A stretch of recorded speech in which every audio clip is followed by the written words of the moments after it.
Hi hello ನಮಸ್ಕಾರ ಸ್ನೇಹಿತರೆ. ಇಲ್ಲಿ ಭಾಗ್ಯ ಸೋಲ್ತಾಳೆ ಅಂತ ಅನ್ಕೊಂಡಿದ್ದ ತಾಂಡವ್ಗೆ ಭಾಗ್ಯ ಕೊಟ್ರಪ್ಪ ಬಿಗ್ ಡೋಸ್. ಅಲ್ಲಿ ತಾಂಡವ್ ಏನು ನಾನು ಸೋಲಿಸ್ಬೇಕು ಅಂತ ಅನ್ಕೊಂಡಿದ್ಯಾ ಅಂತ ಹೇಳುವುದ್ರ ಮುಖಾಂತರ ಭಾಗ್ಯ ಬೀಸಿದ ಏಟಿಗೆ ತರ ಅಂತ ಹೇಳಿ ನಡುಕ್ ಹೋಗ್ಬೇಕಾಯ್ತು ತಾಂಡವ್. ಹಾಗಿದ್ರೆ ಏನಾಯ್ತು, ಏನು ಕತೆ, ಎಲ್ಲವನ್ನ ಕೂಡ ತಿಳ್ಕೊಬೇಕು ಅಂದರೆ ಈಗಲೇ ನಮ್ಮ ಈ ಚಾನಲ್ನ ಸಬ್ಸ್ಕ್ರೈಬ್ ಮಾಡಿ, ಹಾಗೆ ಒಂದು ವಿಡಿಯೋವನ್ನು ಪೂರ್ತಿಯಾಗಿ ನೋಡೋದನ್ನು ಯಾವುದೇ ಕಾರಣಕ್ಕೂ ಕೂಡ ಮರೆಯಬೇಡಿ. ಇಲ್ಲಿ ಶ್ರೇಷ್ಠ ಮಸ್ತ್ ಪ್ಲಾನ್ ಅನ್ನ ರೆಡಿ ಮಾಡಿಕೊಂಡು ಆ ಒಂದು ಪ್ಲಾನ್ ಅನ್ನ ತಾಂಡವ್ಗೂ ಕೂಡ ಹೇಳಿದ್ದು. ತಾಂಡವ್ ಅಂತೂ ಫುಲ್ ಖುಷಿ ಆಗ್ಬಿಟ್ರು. ಯಾಕಂದ್ರೆ ಇಲ್ಲಿ ಶ್ರೇಷ್ಠ ನನಗೋಸ್ಕರ ಎಷ್ಟೆಲ್ಲ ಮಾಡ್ತಿದ್ದಾಳೆ ಅಂತ. ಇಲ್ಲಿ ತಾಂಡವ್ನ ಇಂಪ್ರೆಸ್ ಮಾಡೋಕೆ ಸಿಕ್ಕಿದ ಚಾನ್ಸ್ ಅಂತ ಅನ್ಕೊಂಡಂತ ಶ್ರೇಷ್ಠ ಇಲ್ಲಿ ತಾಂಡವ್ಗೋಸ್ಕರ ಏನ್ ಬೇಕಿದ್ರು ಮಾಡೋಕೆ ರೆಡಿ ಅಂತ ಡಿಸೈಡ್ ಮಾಡಿದ. ಇಲ್ಲಿ ಭಾಗ್ಯನ ಸೋಲ್ಸೋಕೆ ಮಸ್ತ್ ಪ್ಲಾನ್ ಅನ್ನ ತನ್ನ ಸ್ನೇಹಿತೆ ಜೊತೆ ಮಾಡ್ಕೊಂಡ್ಲು. ಆ ಸ್ನೇಹಿತೆ ಕೂಡ ಭಾಗ್ಯಗೆ ಕಾಲ್ ಮಾಡಿ 100 ಜನಕ್ಕೆ ಊಟದ ಆರ್ಡರ್ ಬೇಕಾಗಿದೆ, ಫಂಕ್ಷನ್ ಇದೆ ಅಂತ ಹೇಳಿದ್ರು. ಭಾಗ್ಯ ಹತ್ರ ದುಡ್ಡಿಲ್ಲ, ಆದರೂ ಕೂಡ ತನ್ಮಯ್ ಫೀಸ್ ಕಟ್ಟು ದುಡ್ಡನ್ನೇ ಯೂಸ್ ಮಾಡಿಕೊಂಡು ಆರ್ಡರ್ ತಗೊಳ್ಳೋಣ, ತದನಂತರ ಬಂದಿರತಕ್ಕಂಥ ದುಡ್ಡಿಂದ ತನ್ಮಯ್ ಫೀಸ್ ಕಟ್ಟೋಣ ಅಂತ ಡಿಸೈಡ್ ಮಾಡಿಕೊಂಡ್ರು. ಮನೆಯವ್ರು ಕೂಡ ಅದಕ್ಕೆ ಸಪೋರ್ಟ್ ಮಾಡಿದ್ರು. ಅದೇ ಕಾರಣಕ್ಕೆ ತನ್ಮಯ್ ಫೀಸ್ ಕಟ್ಟಬೇಕಾಗಿರೋ ದುಡ್ಡಲ್ಲೇ ಎಲ್ಲ ಸಾಮಾನುಗಳನ್ನ ತೊಗೊಂಡು ಬಂದರು. ಅಡುಗೆನ ರೆಡಿ ಮಾಡಿಕೊಂಡ್ರು, ಕ್ಯಾರಿಯರಲ್ಲಿ ಹಾಕ್ಕೊಂಡಿದ್ದೆ. ಆ ಒಂದು ಫುಡ್ ಡೆಲಿವರಿ ಮಾಡೋಕ್ಕೆ ಭಾಗ್ಯ ಅದೇ ಒಂದು ಲೊಕೇಶನ್ಗೆ ಹೋಗ್ತಾರೆ. ಹೋದ್ರೆ ನೋಡಿದ್ರೆ ಯಾರೂ ಇಲ್ಲ ಕಣ್ರಿ. ಏನಪ್ಪ ಇದು, ಯಾರೂ ಇಲ್ಲ ಅಂತ ಭಾಗ್ಯ ಅನ್ಕೋತಿದ್ದಾರೆ. ಫಂಕ್ಷನ್ ನಡಿಬೇಕು ಅಂದರೆ ಯಾವುದೇ ಜನನಾದರೂ ಇರಲೇಬೇಕು, ಬಟ್ ಅಲ್ಲಿ ಯಾವುದೇ ಜನ ಕೂಡ ಇಲ್ಲ. ಅದು ನೋಡಿದ ಭಾಗ್ಯಗೆ ಅನ್ಸುತ್ತೆ, ಏನಿದು ಫಂಕ್ಷನ್ ನಡೀತಿದೆ ಅಂತ ಹೇಳ್ತಾರೆ, ಒಂದು ಜನ ಪಿಳ್ಳೆ ಕೂಡ ಕಾಣಿಸ್ತಿಲ್ವಲ್ಲಪ್ಪ ಅಂತ. ಹಾಗಾಗಿ ಕಾಲ್ ಮಾಡೋಣ ಅಂತ ಅನ್ಕೊಂಡಿದ್ದೆ. ಆ ಕಡೆ ಕಾಲ್ ಮಾಡ್ತಾರೆ, ಹುಡುಗಿ ಶ್ರೇಷ್ಠ ಫ್ರೆಂಡ್ ಕಾಲ್ ರಿಸೀವ್ ಮಾಡ್ತಾರೆ. ಮೇಡಮ್, ನಾನು ಊಟದ ಆರ್ಡರ್ ತೊಗೊಂಡು ಬಂದಿದ್ದೀನಿ, ಯಾರೂ ಕಾಣಿಸ್ತಿಲ್ವಲ್ಲ ಇಲ್ಲಿ ಅಂತ ಕೇಳಿದಾಗ, ಅಯ್ಯೋ ಸಾರಿ ರೀ, ನಾನು ಮರ್ತೋಗ್ಬಿಟ್ಟೆ, ಫಂಕ್ಷನ್ ಕ್ಯಾನ್ಸಲ್ ಆಗಿದೆ, ಸಮ್ ಪ್ರಾಬ್ಲಮ್, ಬಟ್ ನಾನು ನಿಮ್ಗೆ ರೀಚ್ ಮಾಡಲಿಲ್ಲ ಇನ್ಫಾರ್ಮೇಷನ್, ದಯವಿಟ್ಟು ಕ್ಷಮಿಸಿ, ನಂಗೆ ಊಟ ಬೇಡ, ಆರ್ಡರ್ ಕ್ಯಾನ್ಸಲ್ ಅಂತ ಹೇಳ್ಬಿಡ್ತಾರೆ. ನಿಜವಾಗ್ಲೂ ಭಾಗ್ಯಗೆ ಕುಸ್ತು ಹೋಗ್ಬಿಡ್ತಾರೆ. ತಲೆ ಮೇಲೆ ಚಪ್ಪಡಿ ಕಲ್ಲೇ ಬಿದ್ದು ಹೋಯ್ತು ಅನ್ನೋಷ್ಟ್ರ ಮಟ್ಟಿಗೆ ಭಾಗ್ಯಗೆ ಅನುಭವ ಆಗ್ಬಿಡುತ್ತೆ.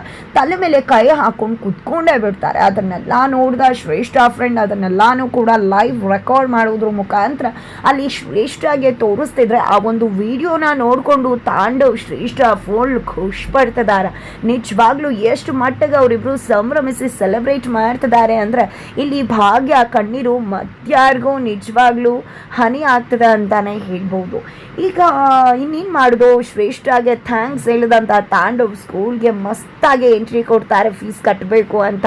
ಫುಲ್ ಖುಷಿಯಾಗ್ಬಿಡ್ತಾರೆ ತಾಂಡವ್. ಭಾಗ್ಯ ಸೋತ್ಲಪ್ಪ, ನಾನೇ ಗೆದ್ದದ್ದು, ಇನ್ನೇನು ಮಾಡ್ಕೋತಾಳೆ, ಫೈನಲಿ ಶ್ರೇಷ್ಠದಿಂದ ನಾನು ಇವತ್ತು ಗೆದ್ದುಬಿಟ್ಟೆ, ನನಗೆ ಎಷ್ಟು ಖುಷಿ ಆಗ್ತದೆ ಗೊತ್ತಾ ಅನ್ನೋ ಒಂದು ಸಂಭ್ರಮದಲ್ಲಿ ಹೀರೋ ರೀತಿ ಎಂಟ್ರಿ ಕೊಡ್ತಾರೆ. ಸ್ಕೂಲ್ಗೆ ಎಂಟ್ರಿ ಕೊಟ್ಟಿದ್ದೆ, ಆಫೀಸ್ ರೂಮ್ಗೆ ಹೋಗಿದ್ದೆ, ತನ್ಮಯ್ ಫೀಸ್ ಕಟ್ಟಬೇಕಾಗಿದೆ, ಇವತ್ತೇ ಲಾಸ್ಟ್ ಡೇಟ್ ಅನ್ನೋ ಮೆಸೇಜ್ ಬಂತು, ಅದಕ್ಕೋಸ್ಕರ ಬಂದಿದ್ದೀನಿ ಅಂತ ಹೇಳಿದಾಗ 1 ನಿಮಿಷ ಸರ್ ಅಂತ ಹೇಳಿ ಅವರು ಚೆಕ್ ಮಾಡ್ತಾರೆ. ಚೆಕ್ ಮಾಡೋ ಟೈಮ್ಗೆ ಸರಿಯಾಗಿ ಅಲ್ಲೇ ಗುಂಡಣ್ಣ ಎಂಟ್ರಿ ಕೊಡ್ತಾರೆ. ಗುಂಡಣ್ಣ ಎಂಟ್ರಿ ಕೊಡ್ತಿದ್ದಾಗೆ, ಪಾಪ ನೀವು ಇಲ್ಲಿ ಅಂದಾಗ ಫೀಸ್ ಕಟ್ಟೋಗಿ ಬಂದಿದ್ದೀನಿ ತನ್ಮಯ್, ಹೋಗಿ ನಿನ್ನ ಫ್ರೆಂಡ್ಸ್ ಜೊತೆ ಓದ್ಕೋತಾ ಇರು, ನಾನು ಫೀಸ್ ಕಟ್ಟು ಬರ್ತೀನಿ ಅಂತ ಹೇಳ್ತಾರೆ. ಆದರೆ ಅಲ್ಲಿ ಚೆಕ್ ಮಾಡಿದಂಥ ಸ್ಟಾಫ್, ಸಾರಿ ಸರ್, ನೀವು ಫೀಸ್ ಕಟ್ಟುವ ಅವಶ್ಯಕತೆ ಇಲ್ಲ ಅಂತ ಹೇಳ್ತಾರೆ. ಯಾಕೆ ಏನು ಅಂದಾಗ, ಸರ್ ಆಲ್ರೆಡಿ ದುಡ್ಡು ಪೇ ಆಗಿದೆ, ಫೀಸ್ ಪೇ ಆಗಿದೆ, ಹಾಗಾಗಿ ನೀವು ಫೀಸ್ ಕಟ್ಟುವ ಅವಶ್ಯಕತೆ ಇಲ್ಲ ಅಂದಾಗ ನಿಜವಾಗ್ಲೂ ತಾಂಡವ್ಗೆ ಶಾಕ್ ಆಗುತ್ತೆ. ಯಾರಪ್ಪ ಫೀಸ್ ಕಟ್ಟಿರ್ಬೋದು ಅಂತ ಅಂದ್ಕೊಂಡಿದ್ದೆ. ನಿಜವಾಗ್ಲೂ ಕೂಡ ಅದ್ರ ಬಗ್ಗೆನೇ ಯೋಚನೆ ಮಾಡ್ತಾ ಹೊರಗಡೆ ಬರ್ತಾರೆ. ತನ್ಮಯ್ ಕೂಡ ಹೊರಗಡೆ ಬರ್ತಾರೆ. ತದನಂತರ ಯಾರು ಫೀಸ್ ಕಟ್ಟಿರ್ಬೋದು, ಭಾಗ್ಯ ಕಟ್ಟಿರ್ಬೋದಾ, ಇಲ್ಲ ಭಾಗ್ಯ ಹೇಗೆ ಕಟ್ಟಲಿಕ್ಕಾಗತ್ತೆ ಅಂತ ಹೇಳ್ತಿದ್ದಾಗೆ ಹಿಂದೆಯಿಂದ ಒಂದು ಸೌಂಡ್ ಬರುತ್ತೆ. ಆ ಸೌಂಡ್ ಬೇರೆ ಯಾರದ್ದು ಅಲ್ಲ ಕಣ್ರಿ, ಭಾಗ್ಯ. ಅದು ತನ್ಮಯ ಅಮ್ಮ ಭಾಗ್ಯ ನೀವು ಫೀಸ್ ಕಟ್ಟಿರೋದು ಅಂತ ಸೌಂಡ್ ಬರ್ತಿದ್ದಾಗೆ ತಾಂಡವ್ ತಿರುಗಿ ನೋಡಿದ್ರೆ ಭಾಗ್ಯ ನೋಡಿದ್ರೆ ಫುಲ್ ಶಾಕ್ ಆಗ್ತಿದ್ದಾರೆ. ಏನಿದು ಈ ಭಾಗ್ಯ ಇಲ್ಲಿ ಅಂತ ಹೇಳಿ. ಪಾಪ ನೀವು ನಾನು ಫೀಸ್ ಕಟ್ಟಬಾರ್ದು ಅಂತ ತುಂಬಾ ಎಲ್ಲ ಪ್ಲ್ಯಾನ್ ಮಾಡ್ಕೊಂಡ್ರಲ್ವ, ಆದರೆ ಏನು ಮಾಡೋದು, ನಿಮ್ಮ ಪ್ಲ್ಯಾನ್ ಯಾವುದೂ ಕೂಡ ವರ್ಕೌಟ್ ಆಗಲೇ ಇಲ್ಲ. ಎಲ್ಲ ನಿಮ್ಮ ಪ್ಲ್ಯಾನ್ ಕೂಡ ಉಲ್ಟಾ ಹೊಡ್ತದ. ಅದೇ ಕಾರಣಕ್ಕೋಸ್ಕರ ನಾನೇ ಬಂದು ಫೀಸ್ ಕಟ್ಟಿರೋದು ಅಂತ ಹೇಳಿ ಭಾಗ್ಯ ತಾಂಡವ್ಗೆ ಬಿಸಿ ಮುಟ್ಟಿಸ್ತಾರೆ. ಇಲ್ಲಿ ಭಾಗ್ಯ ಹೇಳಿದ ಸತ್ಯ ನಿಜವಾಗ್ಲೂ ಕೂಡ ತಾಂಡವ್ ತಲೆ ಕೆಡ್ಸದ. ಇದೆಲ್ಲ ಹೇಗೆ ಸಾಧ್ಯ ಅಂತ ಅನ್ಕೋತಿದ್ದಾಗೆ ಭಾಗ್ಯ ಫ್ಲಾಶ್ ಬ್ಯಾಕ್ ಅನ್ನ ಎಕ್ಸ್ಪ್ಲೇನ್ ಮಾಡ್ತಾರೆ. ಭಾಗ್ಯ ತಲೆ ಮೇಲೆ ಕೈ ಹಾಕಿ ಕುತ್ಕೊಂಡಿದ್ದಾಗ ಇಲ್ಲಿ ಒಳಗಡೆನೆ ಆ ಹುಡುಗಿ ಇರ್ತಾರೆ. ನೀನ್ ಮಾಡೋದು ಫೀಸ್ ಕಟ್ಟೋಕೆ ದುಡ್ಡಿಲ್ವಲ್ಲ, ಸ್ಕೂಲ್ಗೆ ಹೋಗಿ ಏನಾದ್ರೂ ಅವ್ರ ಜೊತೆನೆ ಮಾತಾಡಿ ಇದ್ರ ಬಗ್ಗೆ ಒಂದಷ್ಟು ಟೈಮ್ ಕೇಳೋಣ ನಾನು ಅಂತ ಅನ್ಕೊಂಡಿದ್ದೆ. ಅಲ್ಲಿಂದ ಎದ್ದು ಹೋಗ್ಬೇಕು ಅಷ್ಟರಲ್ಲಿ ಆ ಹುಡುಗಿ ವೇಸ್ ಅನ್ನ ಬೀಳಿಸ್ತಿದ್ದಾಗೆ ಭಾಗ್ಯಗೆ ಒಳಗಡೆಯಿಂದ ಸೌಂಡ್ ಬರುತ್ತೆ. ಸೌಂಡ್ ಬರ್ತಿದ್ದಾಗೆ ಭಾಗ್ಯಗೆ ಗೊತ್ತಾಗತ್ತೆ ಯಾರು ಇರಬಹುದು ಅಂತ. ಬಂದು ಕಿಟಕಿಲೆಲ್ಲ ನೋಡ್ತಾರೆ, ಯಾರು ಕಾಣಿಸಲ್ಲ. ಆ ಹುಡುಗಿ ಔಸ್ಕೊಂಡಿರ್ತಾಳೆ. ತದನಂತರ ಇನ್ನೂ ಹೋಗಿಲ್ವಾ ಅನ್ಕೊಂಡು ಆ ಹುಡುಗಿ ಬರುವಷ್ಟರಲ್ಲಿ ಭಾಗ್ಯ ಅಲ್ಲಿಂದ ಹೋಗ್ತಾರೆ. ಹೋಗಿರೋದನ್ನ ಕನ್ಫರ್ಮ್ ಮಾಡ್ಕೊಳ್ಳೋಣ ಅಂತ ಡೋರ್ ಓಪನ್ ಮಾಡಿ ಬಂದ್ರೆ ಅಲ್ಲಿ ಯಾರು ಕಾಣಿಸಿಲ್ಲ.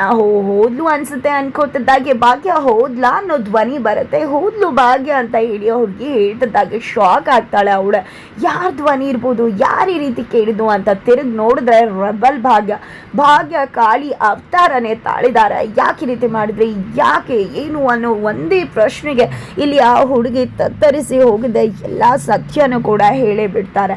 ಸತ್ಯ ಗೊತ್ತಾಗ್ತಿದ್ದಾಗೆ ಶ್ರೇಷ್ಠ ಮನೆಗೆ ಹೋಗಿದೆ. ಹಿಗ್ಗಾಮುಗ್ಗ ರೋಸ್ಟ್ನ ಮಾಡಿ ಕೆನೆಗೆ ರಪ್ಪ ಅಂತ ಹೇಳಿ ಬಿಸಿ ಕಜ್ಜಾಯನ ಶ್ರೇಷ್ಠಗೆ ಕೊಟ್ಟಿದ್ದ.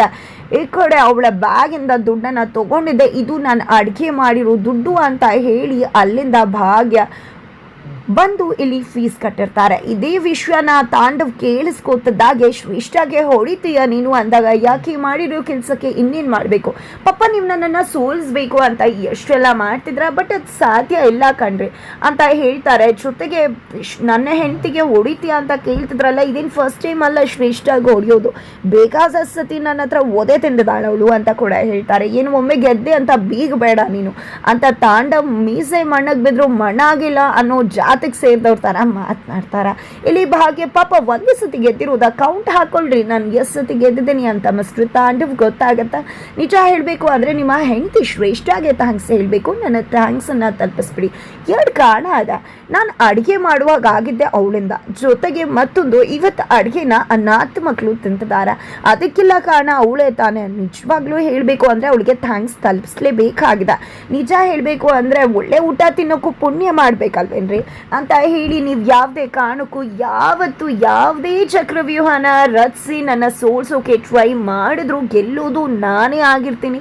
ನೀವು ಯಾವುದೇ ಕಾರಣಕ್ಕೂ ನನ್ನನ್ನು ಸೋಲ್ಸೋಕೆ ಆಗೋದಿಲ್ಲ. ಒಳ್ಳೆತನ ಅನ್ನೋದು ನನ್ನ ಕೈ ಹಿಡಿದ ಮೇಲೆ ನೀವು ಏನೇ ಮಾಡಿಕೊಂಡ್ರು ನ್ಯಾಯದ ದಾರಿಯಲ್ಲೇ ಹೋಗಿ ಸಂಪಾದಿಸಿ ಗೆಲ್ತೀನಿ ಅನ್ನೋ ಒಂದು ಡೈಲಾಗ್ನ ಜೊತೆಗೆ ಇಲ್ಲಿ ಭಾಗ್ಯ ತಾಂಡವ್ಗೆ ಸರಿಯಾಗಿ ಬಿಸಿ ಮುಟ್ಟಿಸಿ ಅಲ್ಲಿಂದ ಹೋಗ್ತಾರೆ. ಈ ಕಡೆ ತಾಂಡವ್ಗೆ ಸೋಲನ್ನು ಒಪ್ಕೊಳ್ಳೋಕ್ಕಾಗ್ತಿಲ್ಲ, ಅರ್ಗಿಸ್ಕೊಳ್ಳೋಕ್ಕಾಗ್ತಿಲ್ಲ, ಏನು ಮಾಡಬೇಕು ಅಂತ ಅಂತೂ ಗೊತ್ತಾಗ್ತಾನೆ ಇಲ್ಲ. ಫೈನಲಿ ಮಗ ಅಂತೂ ಶಿಲ್ಲೆ ಹೊಡೆದಿದ್ದೆ, ಅಮ್ಮ ಗೆದ್ದುಬಿಟ್ರು ಅಂತ ಜೋಶಲ್ಲಿ ಅಮ್ಮನ ಜೊತೆ ಅಲ್ಲಿಂದ ಹೋಗ್ತಿದ್ದಾನೆ. ಆ ಕಡೆ ಶ್ರೇಷ್ಠ ಸೋತು ಸುಣ್ಣಾಗಿ ಕೆನ್ನೆ ಎಲ್ಲ ಓದಿಸ್ಕೊಂಡು ಕುತ್ಕೋಬೇಕಾಗ್ದ. ಈ ಕಡೆ ತಾಂಡವ್ ಅಂತೂ ಶ್ರೇಷ್ಠಾಗೆ ಅಲ್ಲಿ ನೋವಾಯಿತು ಏನೋ ಅದ್ರ ಬಗ್ಗೆ ಯೋಚನೆ ಇಲ್ಲ, ನಾನು ಸೋತೆ ಅನ್ನೋದಷ್ಟೇ ತಾಂಡವ್ ಯೋಚನೆ ಆಗ್ಬಿಟ್ಟಿದೆ. ಹಾಗಾದರೆ ಏನಾಗುತ್ತೆ ಮುಂದೆ ತಿಳ್ಕೋಬೇಕು ಅಂದರೆ ಮುಂದಿನ ವಿಡಿಯೋಗೋಸ್ಕರ ವೇಟ್ ಮಾಡೋದನ್ನು ಯಾವುದೇ ಕಾರಣಕ್ಕೂ ಕೂಡ ಮರಿ